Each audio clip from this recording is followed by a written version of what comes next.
everybody, welcome to the Community Development Housing General Government Committee for May. It is May. It is. Yeah. As usual, we will take the consent agenda first. The C1, I understand, was remanded to staff, so we will just leave that. Does anyone want C2 or C3 pulled? Move for approval. Second. All in favor? Aye. Thank you. We will go to the general agenda. Madam Secretary. Report on potential permitted use revisions. This item was continued from the March and April meetings of the Community Development, Housing, and General Government Committee.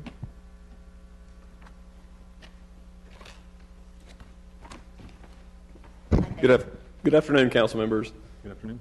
I'll kind of run through this presentation very briefly, like I did last month, and at the end, if you have any questions, I'd be glad to answer those for you. So the idea for this did originate back around December, January of this past year, from discussions with Councilmember McIntosh, and then also in January, I think Councilmember Bessie had requested that while we're doing this, to look into the institutional and public district to see if there were any revisions that were needed in that district. So our staff looked through all of the zoning districts to see if there's any uses that needed to be adjusted, eliminated, or approved through a different approval process. And we've given you that list. That's what you have in your book, each of the zoning districts with the suggestions for each. So just to really briefly run through these, some of the commercial districts, you can see some of the districts listed there at the top. Just a couple of the highlights for the limited business and the neighborhood shopping center business. Remove some of the uses that really aren't consistent with the purpose statements of those districts, and I think you have a handout at your place that provides those purpose statements. Those are districts that are really close to residential areas.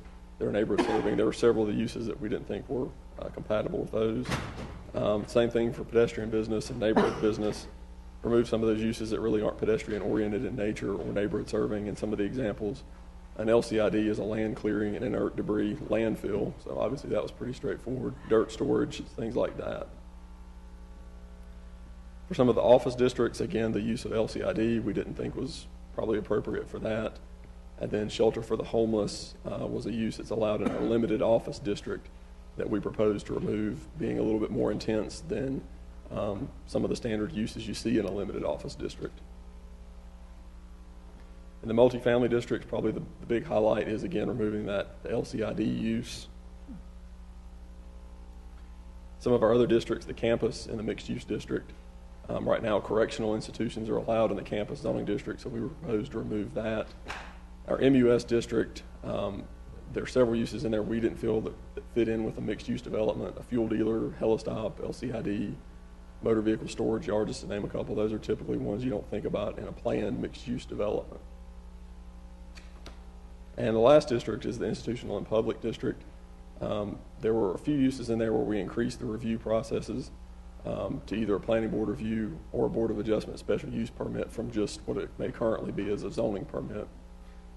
We proposed to remove the use of LCID and helistop, and then we also noticed we did need to add the use of family group home A because we do allow single family homes in IP zoning. And then the last month when we briefed the board on this, Councilmember Bessie, I think, raised an issue about the animal shelter public use in IP zoning, and currently it's allowed with just a zoning permit. I think the comment was to see if there was a appropriate level of review higher than that. I think we suggested a planning board review. And one thing to keep in mind with an animal shelter public use is it has to be run by the public. So in our case, Forsyth County, we would certainly hope that if they did plan to build another facility in institutional or public zoning, they would hope to keep the neighbors in mind and try to minimize impacts. But we would propose to raise that to a planning board review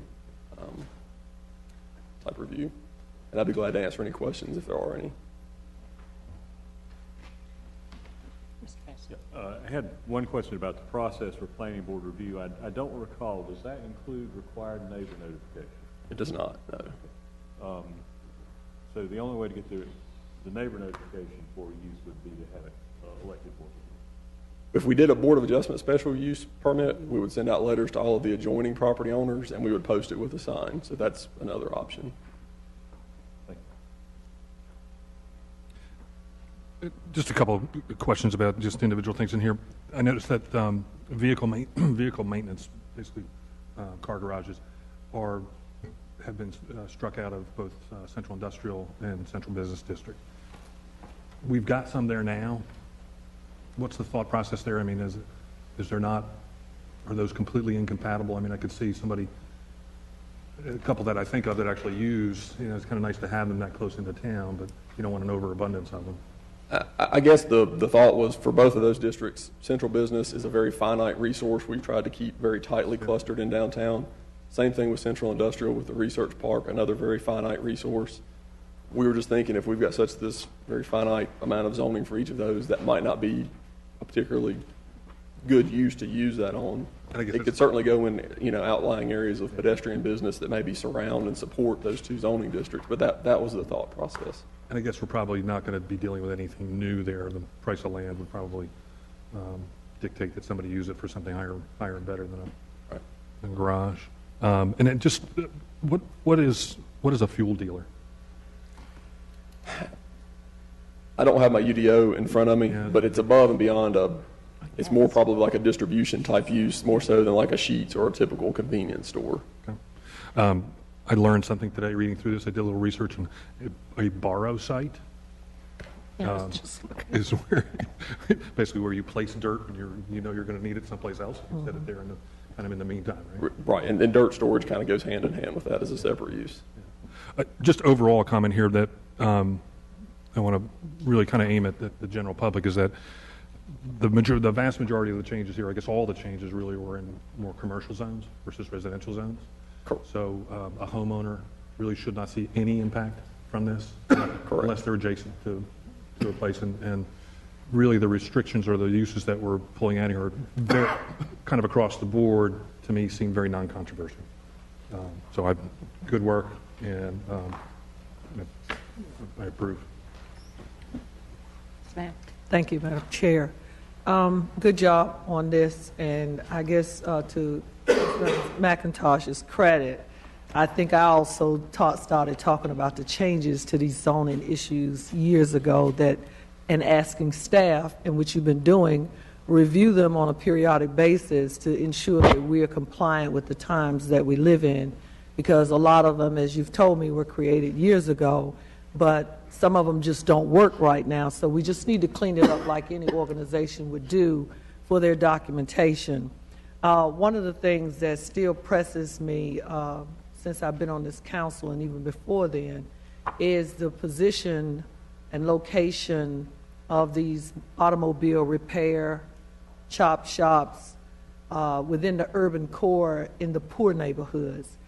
I don't know, city manager and Mr. Norby and staff, I think we may need to start looking at that, because every day or every week we start to see them. I'd like to know for information purposes, no different than sweepstakes, where are they and how many are they in certain wards or certain areas of the city that are considered the poorest neighborhoods, because it always seems that they land in the poor neighborhoods, and that's the concentration of, yes, African Americans and Latino, Hispanics, and others.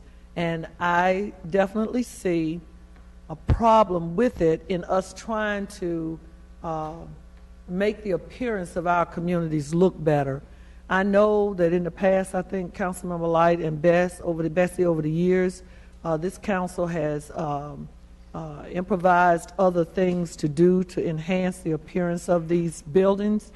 But if you pass through the urban core, when we want to talk about the new development that's going on in certain places, and across the street or next door there are these types of businesses, I have no problem with small business, economic development, but we have got to think of a comprehensive plan to help these businesses, whether it's a RUCA design just for them. We have got to do something to make them look better or comply. I think there are a lot of compliance issues with these businesses, and I know we're busy and we don't have enough staff to go out and monitor and inspect, but I think you'll be hearing more of this from some of us from the urban core to make it better. I think we can work on this. That's just my belief, and I have confidence in you that we can do this. But good job on this, the revisions. Certainly, you do, to just follow up on your comments, Dee Dee. I don't know if it's a line that needs to be drawn between someone who does car repairs in their yard, just as a sideline, and as a home business, and an actual commercial piece. So, yeah, I think it definitely would stand some scrutiny. Mr. Bessie? I had one other question. Back to the shelter use. Under what definition would a private facility, like a pet boarding facility, fall? We would typically call that kennel indoor. Kennel indoor? And in fact, if you remember, the Humane Society moved from, I guess it was Miller Street over to Country Club within the last couple of years. When they came in, we actually had to classify them as kennel indoor because they were not operated by a public entity. Okay, thank you. Because of the potential noise issue, and that's what I've experienced in one of my neighborhoods. Yeah. I'd feel more comfortable if even the animal shelter public was in a category that required neighbor notice.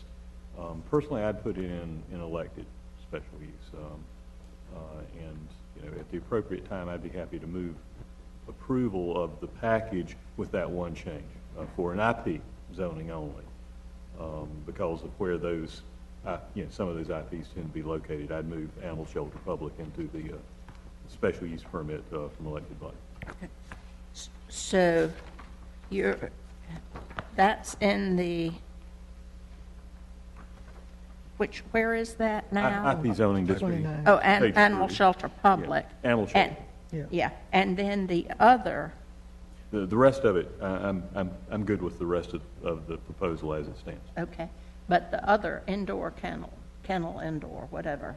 It's not permitted in that. Yeah, okay, all right, so you don't have any problem with where that is, all right. Okay. Question? So should we send this to staff to mark up the text amendments and bring this back to council? Mhm. And if With the- Mr. Bessie wants to do that? I'll so move with that one amendment. Okay. Second. All in favor? Aye. Okay, good. Thank you so much for all of your work on this. I know it was a mess to go through. And Madam Chairman, just to clarify what will happen at this point then is we'll take this as the committee's recommendation, and then we will bring it to the planning board as a public hearing, as a text amendment, and then would come to you, and you probably need to decide whether you want it to come back to committee or whether you want to go straight to council after the planning board sees it. Would the committee like to see it again, especially if there are changes?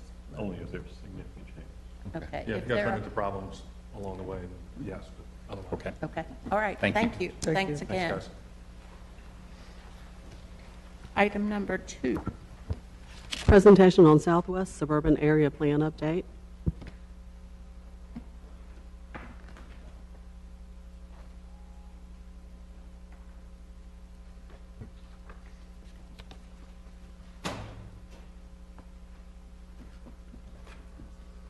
Good late afternoon, council members.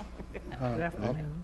Try to keep this as brief as I can, but still mention the issues and concerns in the summary of what happened. This is the summary of the Southwest Suburban Area Plan. It's an update. The initial area plan was done in 2009.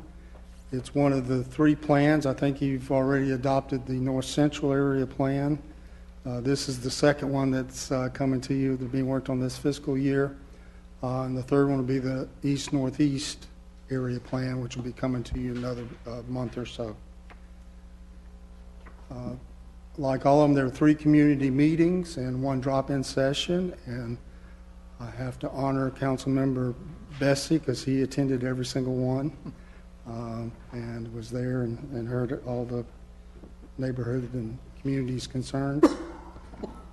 This is briefly the existing land use map. Thing to note is that everything that's below Clemensville Road. If you see the light green is more of agricultural or large lot residential, it's more rural in nature. And then once you get north of Clemensville Road, particularly along Stratford, you can see the older industrial parks, and then to the east of that is a mixture of single-family and varying densities of residential use. And obviously to the north are the major commercial areas. There were not that many changes from the 2009 plan. I've got those circled. I'm going to go over 4 of them. First is the South Stratford Road Activity Center. That has been shrunk in area. It used to go over towards the left of that map across Stratford Road to the Healy Drive and that office area and some of the residential areas. We have shrunk it because we're not sure that those areas are as integrated as we'd like for them to be based on the older development patterns. This area includes primarily Haynes Mall, Novant Health, and then 2 or 3 shopping centers. So it's primarily the activity from the shopping centers and a major employer in it. We see that if you go back, you can see the Haynes Mall is primarily the typical suburban mall with a large parking lot around it. We see that area in the future having room for major redevelopment. If you look at the top left drawing, that is on the Stratford Road side of Haynes Mall, next to Belk. So if you look real close, you see Belk written on the side of one of the buildings. It's also where the upper entrance to the mall. You can see there could be additional retail or offices built in there. Also, the lower picture on the left is looking at the southernmost entrance to Stratford Road, near where Dick's Sporting Goods is. You can see that, again, there could be more retail, more of a boulevard, along with parking decks that could allow for much greater concentration of retail and activity there. And then on the east side, on the Haynes Mall Boulevard side, there would be plenty of room conceptually for different multifamily developments. So you really could have a mixed-use development that would have residential, office, and retail all in one location. We also designated the Haynes Mall Boulevard area between Stratford Road and Interstate 40 as an activity center. We realized that there's some uses there, such as Lowe's, Home Depot, Sam's Club, and Costco, which really draw from a regional area. It's not just Winston-Salem. So we identified that also as an activity center. And again, it's shown for mixed use, and there actually is some residential in that area. The lofts at Little Creek, if you're familiar with that, and also behind Lowe's and the buildings just west of Lowe's is another townhouse and multifamily development. The other 2 changes are sort of residential in nature. They're along Everett Road and Fraternity Church Road in the southeastern portion of the area. First one is near the blue dashed line is the Everett Road, Clemensville Road Activity Center. It's a smaller activity center. But next to it, we thought because of that, we're showing that area about 200 acres for low-density attached residential or townhomes, that possibility to go there. And then south of there, the blue area there is where Kimmel Elementary and Flat Rock Middle School are located, and we're trying to designate the area to the north along Fraternity Church up to that previous area that I just mentioned for single-family residential.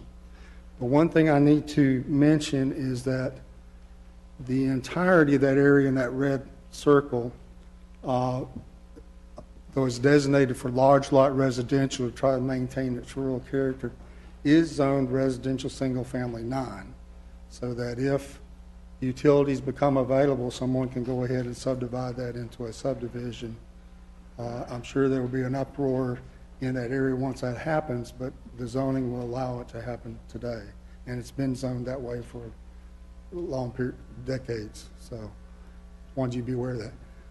The reason for this slide, if you look, the neighborhood, particularly in the Hope Fraternity area, were very concerned that we were eroding away their rural area. And the 2 circles, we have maintained everything that isn't either some institutional use or utility use for large lot residential inside that circle. You can see that's a lighter shade of yellow, which match on the right, which matches up with the study area for the Hope Fraternity Historic District, which is in the tan color on the left. So we have maintained that integrity to keep that designated for large lot residential. We also, South Stratford Road is a growth corridor, and we identified two sections. One is suburban from Burke Mill Road to roughly Clemensville Road, and rural from south of Clemensville Road. And basically, these are just guidelines that would apply to any rezoning cases that came to that, like to deal with building height, building setback, parking setbacks, to make them compatible with where they are located in the city, where the rural area maintain a rural character or maintain a suburban character. Transportation, there are really two projects. If you look at the green circle in the upper left, there are plans to replace the US 421 Peacehaven Road interchange beginning in 2016 and should be completed in 2018. The blue circle has been a change. It's the Idols Road connector, which has been moved up in priority by the village of Clemens. They see that as connecting their small industrial area along Harper Road and connecting it to Stratford Road. And that has been moved up in the NCDOT program to begin construction next year. And probably will also be completed in a couple of years. So I wanted you to be aware of that. The other two circles are sections of the Northern Beltway. The one that's closest to Interstate 40 is on the western half, and as we know, the eastern half is just getting underway now. So I hope I'm still alive when this section gets constructed. And then the other part that's east and south of Stratford Road is mentioned as the southern section. There's been no design. A lot of people are concerned that that's where it's going to go. We basically say we don't know, because by the time the rest of the Beltway gets constructed, they may construct it in this location, or they may decide they need to go further south. So at this point, we really don't know. One greenway recommendation, there is a greenway that goes from Little Creek Recreation Center behind that on city property, and there is a walkway connection to the lofts at Little Creek. That's going to be extended from, I believe it's Pinewood Road south to Somerset Road. Somerset's the road that comes out to Stratford where the retail area at Hillcrest is. So that will be is programmed in the next, it's tier 2, so it's programmed the next 7 to 15 years, but it is programmed to be constructed. I want to mention two possibilities of requests for a land use change that may come up. One is that, and Councilmember Bessie may be familiar with this, came up many years ago, but there's a group of property owners that are looking at assembling their property and trying to have it considered for mixed-use commercial. And I will use a double negative and say it's not an unreasonable request. We as staff are not recommending any changes at this point because it's kind of late in the process, but there is mixed use with Lowe's immediately to the north, and you have a hotel and Jimmy's Seafood to the east. The advantage of coming in comprehensively is that you could limit access to Stratford and maybe have access out of Summerlin. The major con to this whole thing is what will be the impact to the neighborhood, the single-family neighborhood to the west. And I think a lot of it would hinge on what their opinion is of it. However, there is a tension here because a lot of this area is shown as a special land use condition, trying to get conversion of existing homes to office use. But if you ride that section, there's very little that's actually been converted. There may be some occupied. A lot of them are vacant. A lot of them being marketed for commercial use. So that tension is going to remain. Yes. Can you interpret the map, the cartoon map? This is directly south of Haynes Mall. Okay, what is the name of the boulevard? What is the neighborhood in yellow? Oh, Atwood Acres. okay. And what is blue? The blue is the special land use condition. It has a C that basically the frontage is shown as pink for office use, saying that it could be rezoned for office to convert the existing homes, which has not happened. That's what looks blue. Yeah, I think the idea of this from the previous thing, I mean, there were some rezoning talks about this maybe 10, 15 years ago, but I think the position that we've taken on this is that we don't want the Stratford Road strip, if you will, to continue to go out continuously south on Stratford Road. So the idea was to try to hold this, keep a residential look and feel to it by recommending that if there is any rezoning, it be limited to office and conversion of the existing homes. And I think you've got two different objectives here. You've got the property owners up front that would like to sell their properties to somebody for higher use, and then you've got the neighborhood further back that is very concerned about the impact of that on them. So we've kind of taken the position of hold the course in order to keep that there. But just to let you know, in case people come to the public hearing representing those properties up front, they may be interested in trying to persuade you to change the plan to something else. yeah, I can comment further because this has been a recurring request from representatives from some of the owners ever since I've been on council. But if you look at that, if you look at the aerial, see Summerlin Street is an access way at present into a multifamily development that's further back that is essentially a buffer between the backside of Haynes Mall Boulevard commercial and the single-family residential neighborhood.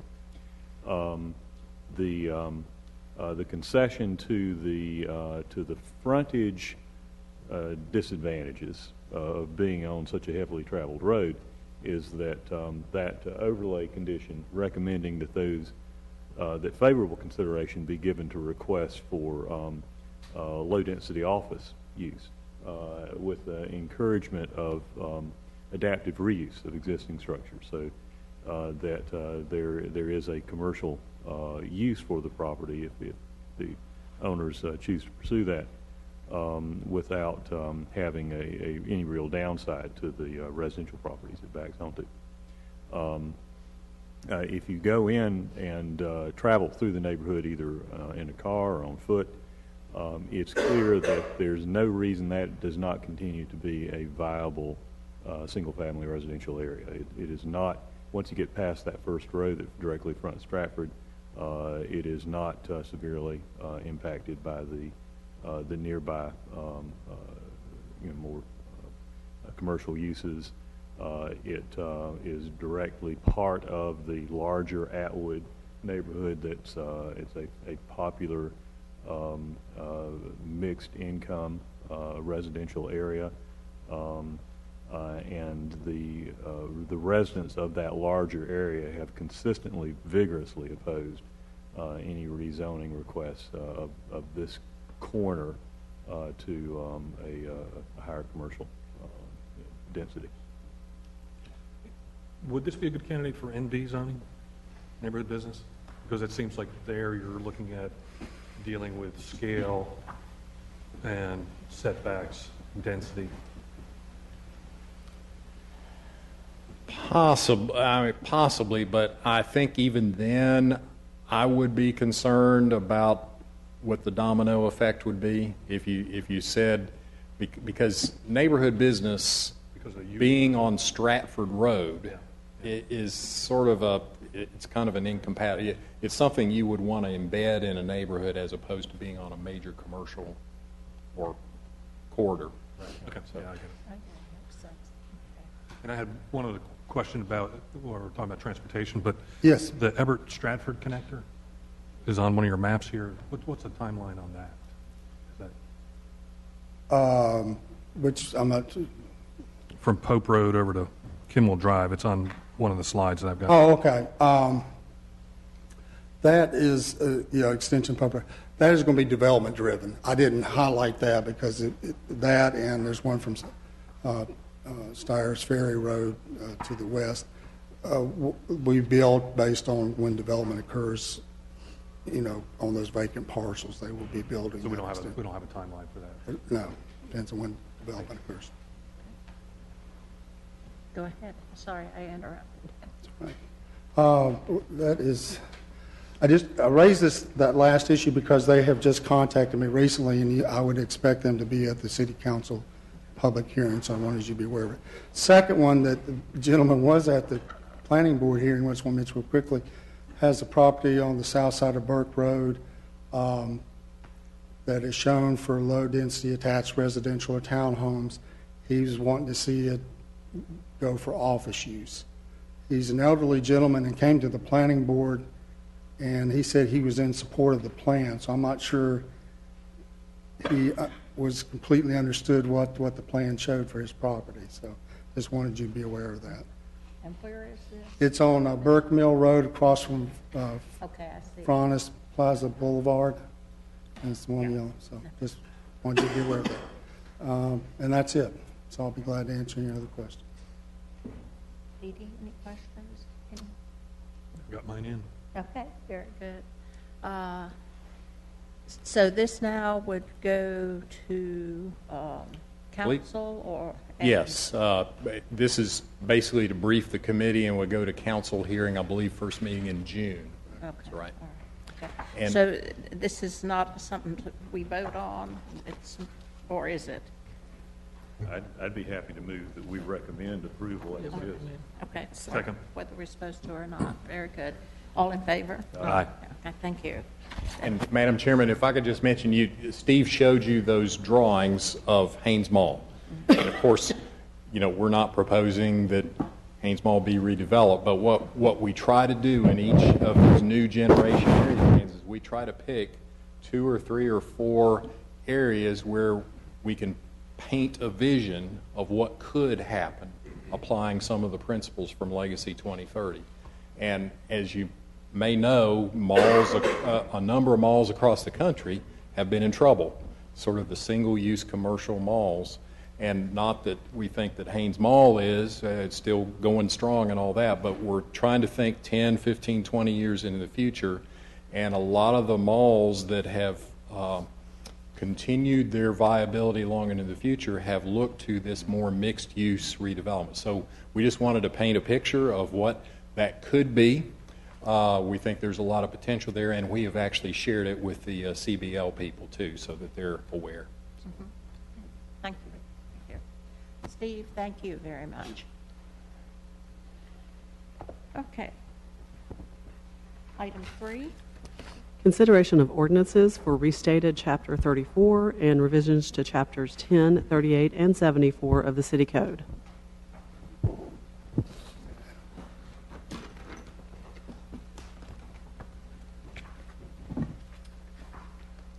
Councilmember Light, just so you know, items G3 and G4 are for discussion only. Yeah. And Assistant City Attorney Jerry Contos will handle G3, and Assistant City Attorney Darren Herring will handle G4. Thank you. Good afternoon. Good afternoon. The items before you today, as Ms. Carmen noted, for discussion only today, include 1, a proposed rewrite of Chapter 34 of the city's Code of Ordinances, which covers the regulation and licensing of businesses. And secondly, a proposed revision of Chapters 10, 38, and 74 of the Code of Ordinances, which also speak to various trades. This rewrite and these revisions are necessitated as a result of Section Law 2014-3, which will eliminate virtually all privilege license taxes as of July 1, 2015. Remaining in Chapter 34, the only privilege license taxes which will remain in Chapter 34 and are still authorized by state statute are 1, beer and wine retail and wholesale taxes, 2, taxi cab taxes, and 3, motor vehicle taxes. So everything else, again, has been eliminated, and that's why we approached this with a rewrite. Otherwise, we would have had to gut the whole thing. You would have seen a bunch of crossouts, and it wouldn't have made visually much sense. However, the city, pursuant to General Statute 160A-194, may still continue to regulate businesses in furtherance of health, welfare, safety, and order. And to that end, Chapter 34 still retains the licensure and regulation portions with respect to fortune tellers, panhandlers, pawnbrokers, and tattoo artists. And so those will still be regulated in furtherance of public health and safety. I also wanted to note a few other trades which have been actually removed, the regulation of, have been removed from Chapter 34, quite frankly, because those regulations are antiquated and they're not really relevant in today's times. And we've had discussion amongst staff members, and it was determined that the regulation of bowling alleys, billiard halls, and dance halls, those provisions are proposed to be removed. And just to give you a quick example, for bowling alleys, I don't recall the exact time, it was either 2 or 3 a.m., but they're allowed, currently they're allowed to remain open until, I'll say, 2 a.m. Monday to Friday. But on Saturday evening, they're required to close at 11:59. And so again, those are some kind of antiquated ordinances, and so we've amended those accordingly. Now, with respect to Chapters 10, 38, and 74 of the Code, those amendments primarily dealt with the removal of any references to the requirement for a privileged license tax, and in some instances, privileged licenses altogether. Specifically, the references to privileged license taxes or privileged licenses were removed with respect to the following trades, including mechanical equipment installers, plumbers, panhandlers, that we still regulate them. A reference to them as a privileged license have been removed, as well as pushcart, pedestrian, and mobile vendors. In some of these instances, there was a bond required and licensure itself, and it was again determined by staff that the inspections department has a mechanism, and they're actually getting ready to go online in a few months with a new system that will be able to create something close to the equivalent of a license, but it will assign these contractors a number, and they'll still be in the ability to not only monitor but to keep track of how many contractors in the trades that exist. Aside from that, I'll be happy to answer any questions. You said mechanical equipment installers. They don't have to be licensed, or they? I don't have anyone here from that trade. In terms of that, when I speak to licensure, this realm of licensure is simply for a business license.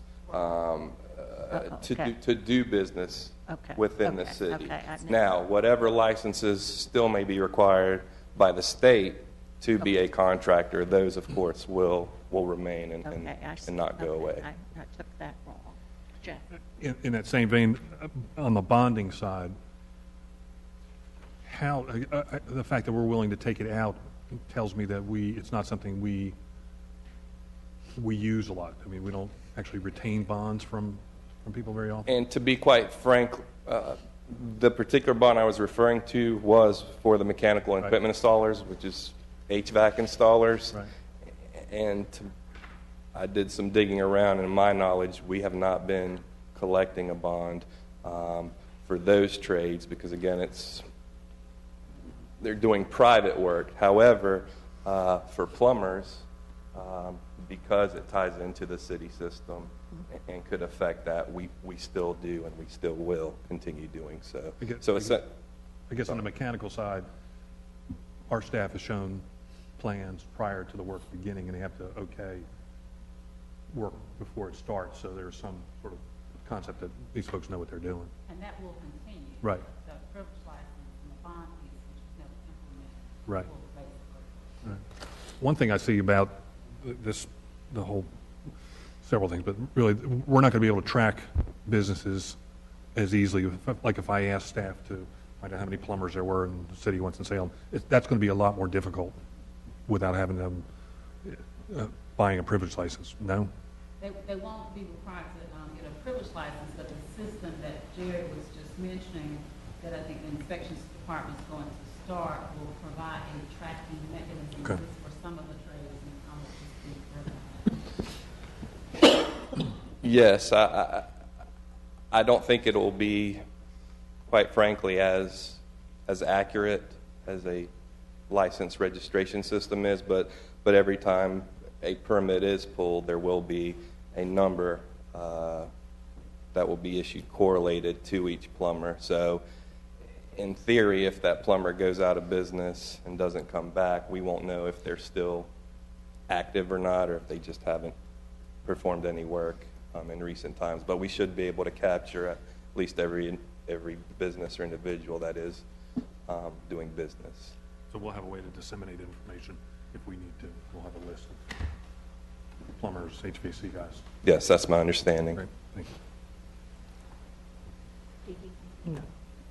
I must admit, I'm hoping that since we no longer are going to regulate dance halls, that there will be this blossoming of dance halls in the city. Tattoo artists and dance halls and everything. I mean, you know, They we kinda go really together. have a lot of power to do anything in the city, don't we? Okay, yes. This is for information only, and There are staff, questions. anybody have anything to say about it? This is sort of marginally relevant to the material we're looking at. The Panhandler section, have we had any progress in working with the DA's office in treating enforcement of these provisions as public safety questions? I think we've had some success with the DA's office in terms of moving forward with prosecution of those individuals. I think it's gotten better. All right, good. Good. I mean, I point to that because I'm only interested in seeing really assertive enforcement of the genuine public safety issues here. And there is one particular intersection in my area that has a continuing problem with panhandling from the narrow center median and folks, darting out into the traffic lanes and cars stopping when they've got the green light, creating hazards for vehicles and for the individuals. I mean, I know that just over the past 3 years or so, there have been 2 serious pedestrian injuries from folks who were, soliciting from those narrow center medians in similar situations. And for the public's protection and for the protection of the folks that are involved, we need to keep them off those illegal spots, the center median problem spots. So, thank you. Yeah, and they are very clever about how they do it with a little fold-up piece of cardboard that they can hide very quickly. So, if a police car comes along. So. And, they could go 2 lanes away to the sidewalk and be perfectly legal and safe. Yeah, so at any rate. Okay, this was, as I say, for information only. So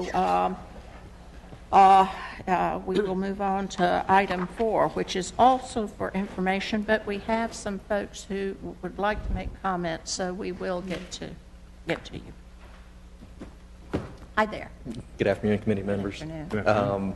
As you know, this is we provided you a draft ordinance of ordinance that will regulate the placement and condition of news racks that are located in city right-of-ways.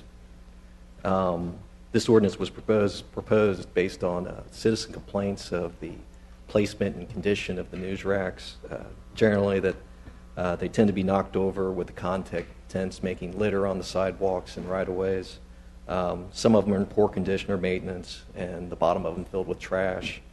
And at times, the location of news racks impede pedestrian traffic, and they're located near emergency fixtures and other places where they get in the way. To address this, the ordinance regulates the placement and appearance, and also requires publishers to register the news racks with the city so that we can contact them in the event that the news rack is violating the ordinance in some way. 74503, Section 74-503 addresses the placement of the news racks. In general, it's just where they will not pose an obstacle to pedestrian traffic, handicap facilities, or emergency facilities such as fire hydrants or the Siamese connectors on the sides of buildings. And 74-503 addresses the conditions of news racks. In general, just be kept in good condition and repair, and so they're not a threat to the safety and welfare of the citizens. The ordinance would be enforced by the assistant city manager responsible for public works. And it would allow the city, with proper notice to the publisher and an opportunity to cure the violations, to remove the news rack. The city may charge for the expenses for the removal and storage, but there will be no fines, no fees, or criminal charges associated with it.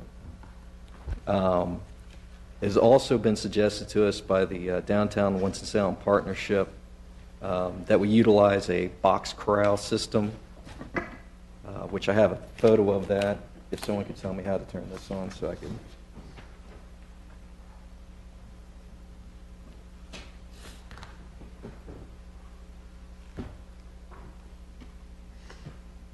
Thank you, sir. So as you can see, it's really, it looks like a bike rack where the news racks are placed into it and they're secured.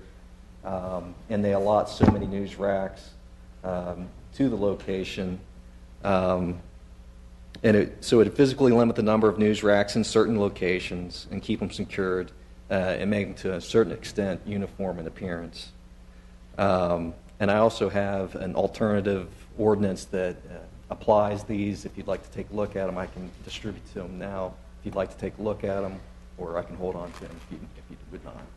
I had a question taking advantage of that photo. I was having a hard time visualizing the placement regulations where width is referenced. Would that be a legal location under the proposed?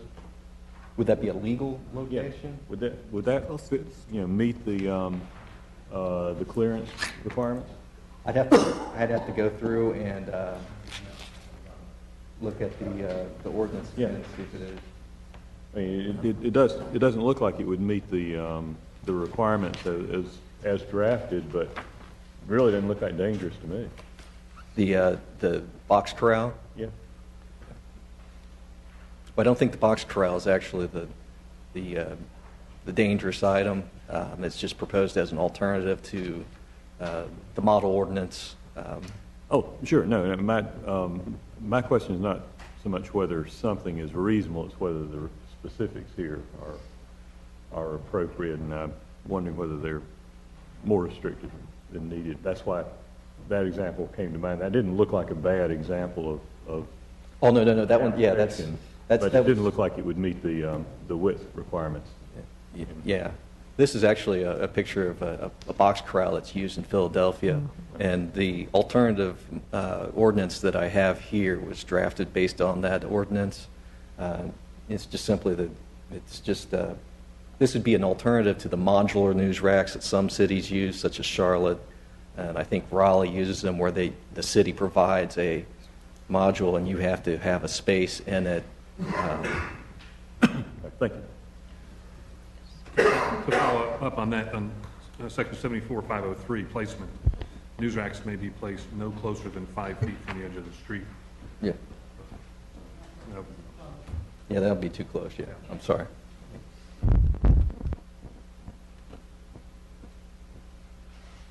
Part of my research that I didn't get done was I was going to take my measuring tape out. And, I did go around to see use of the areas where the news racks were.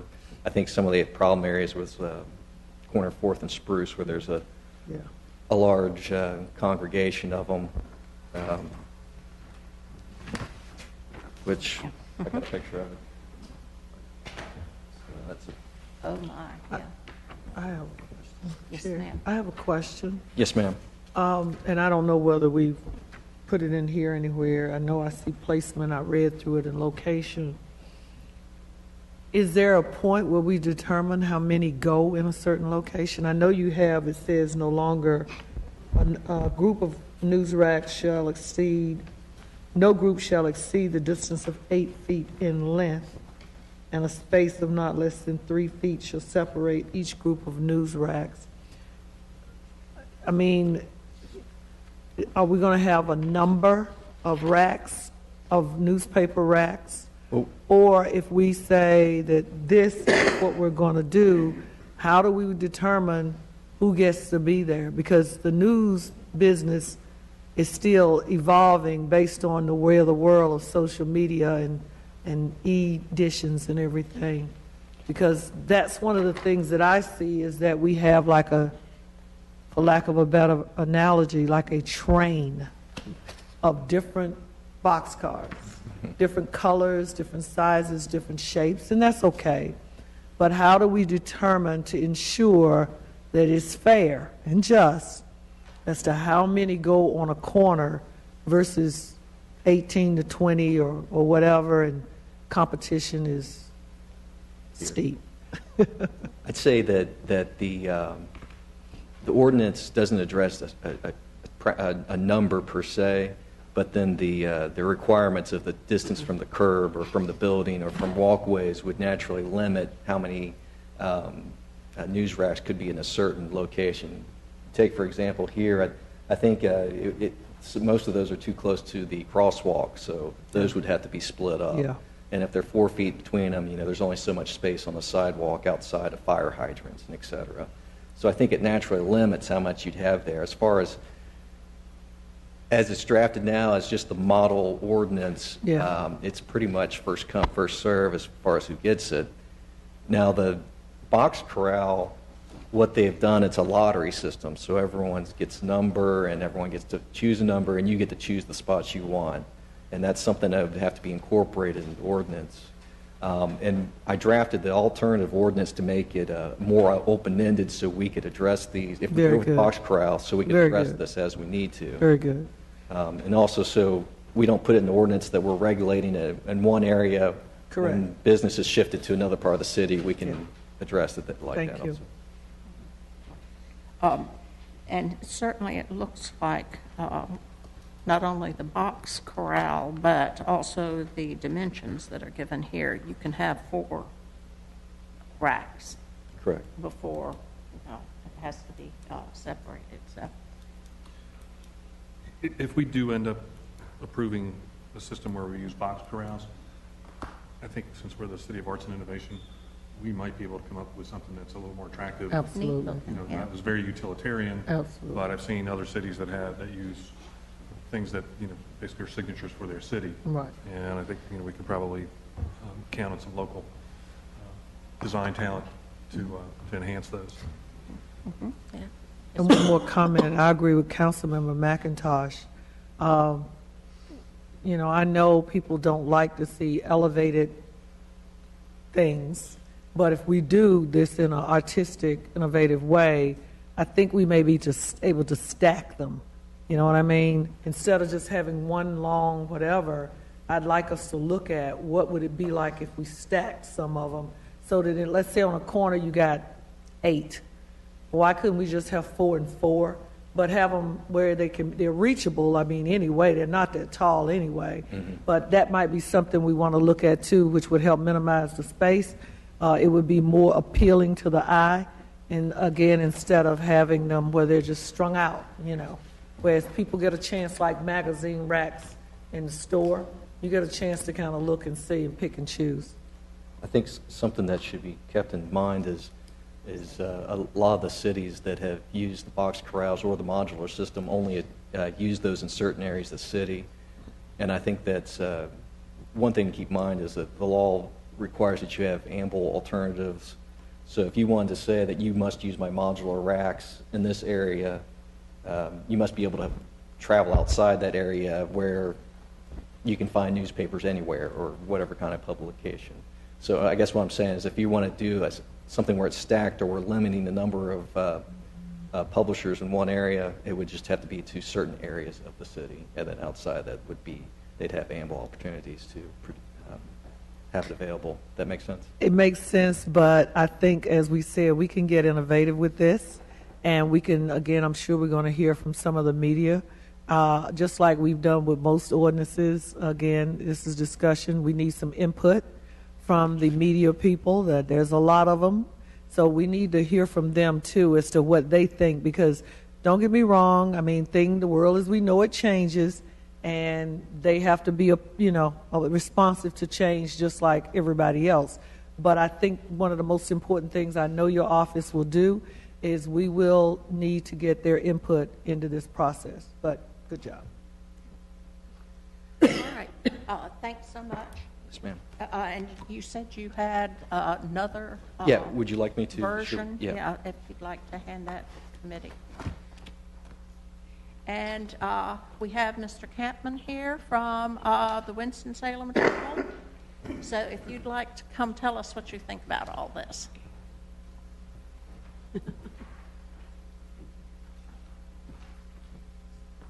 Thank you. Thank you. Thank you. If you will give us your name and address for the record. Yes, ma'am. My name is Kevin Campman. I live at 8514 Brook Mill Drive in Louisville, North Carolina. I represent the Winston-Salem Journal at 418 Marshall Street. Thank you. We'll be pleased to hear your comments. Well, I agree with Councilmember Adams. It would have been nice to have input and discussion into this ordinance prior to even this initial discussion phase. There are things in here that are just simply untenable. There's a right to restrict the news racks to a certain degree, but the right has to be a minimum amount of time, place, and manner. And that's been adjudicated all along. There are overbroad and overreaching sections of this ordinance that simply are inappropriate, and we would like to have it removed or withdrawn, and let's sit down and talk about what we can agree to. We're good citizens of Winston-Salem. We take our responsibilities very seriously. And we don't mind sitting down and talking about a problem. But this ordinance won't fly. It just... Certainly this ordinance is just a first step, and I'm sure your comments and input will be very much appreciated. Can you tell us, for example, you say that some of these things have been adjudicated and are found to be well, there's not a regulated. minimum amount of restriction. You know, we do have constitutional First Amendment rights, and you can limit the time and place and manner to a degree, but it has to be in the least restrictive fashion possible. You can't, some of these sections of this ordinance speak to content of the paper. So how do we regulate that? So if somebody objects to the front page that we run because it doesn't meet the standard, what happens? And who makes that decision? And do I have to have my front page approved every day? That doesn't seem right. Some of the restrictions are just onerous and simply can't be met. We'd just like to sit down and talk about it. If there's a problem, we'll deal with it, we'll address it, and we'll do what's right, but this doesn't solve it. Are there any questions of Mr. Campbell? No questions, just a comment. Yeah. Again, thank you. And I'm going to say that you know how we do things. This is, like she said, this is just a platform for review. It's discussion. It's something's being thrown out there. But again, if you look at, and your media has reported on our buskers ordinance and our sign ordinance and our tree ordinance and just about everything that we do now, we realize again in the world that we live in, we have to have your input. This is the first stab, but I'm sure staff will be looking forward to sitting down with you and especially notifying the media affiliates in the area, those media centers that are out there downtown. Make sure that we contact everyone and give them an opportunity to sit down or to give us their input on how to make this work. Again, nobody would know any better than them because it's their product as to how we don't compromise their product, but allow them to have some input in the process, and I'm sure the city manager and the city attorney is agreeable to that. We look forward to that conversation. Okay, very good. Thank you, Mr. Campbell. Thank you. Is there anyone else who wanted to comment on this? John, or? I stand by what my boss said. Oh, okay. That's a wise man right there. Yeah. Is there anyone else in the room who wants to say something? Okay, then. What's the, as I say, this is information, so. I just had a question. This didn't spring whole from the brow of a staff member, right? I mean, there were public comments or input that this development is in response to. Is that correct? It's in response to specific complaints that my office has received, and I think some of the council members have received. And we drafted the ordinance based upon ordinances from different cities in North Carolina, and also from the model ordinance that IMLA has. The who? I'm sorry. The International Municipal Lawyers Association, okay. IMLA has, based upon also the case law. And I'm not sure I see the references to the actual content that was mentioned earlier, but it was drafted to be content neutral, to be reasonable time, place, and manner restrictions. And certainly at this point, we are willing to sit down and discuss with all of those who have an interest in the ordinance, but thought it would be best to at least show council a draft, a draft of a model ordinance based upon all of the information we've reviewed, plus comments from citizens who were complaining about the nuisance. Right. And I would be interested in hearing more about the specific complaints and comments that we've received. And because I mean, the content reference is clearly kind of an obscenity reference. And those are always difficult to draft based on how far jumping all over the map the courts go on that. But, you know, the appearance is that the drafting was in response to passageway issues primarily on sidewalks, perhaps some appearance complaints, and where you see most of these racks, the downtown area. So I'm guessing that's where kind of the comments of Mr. Gary appears to. I was going to say that we heard concern from other stakeholders in the downtown partnership, the Chamber of Commerce, other downtown merchants. You know, these newspaper bins are actually, they're in the public right of way, and so everybody's trying to share that. So the concern about passageway as well as appearance.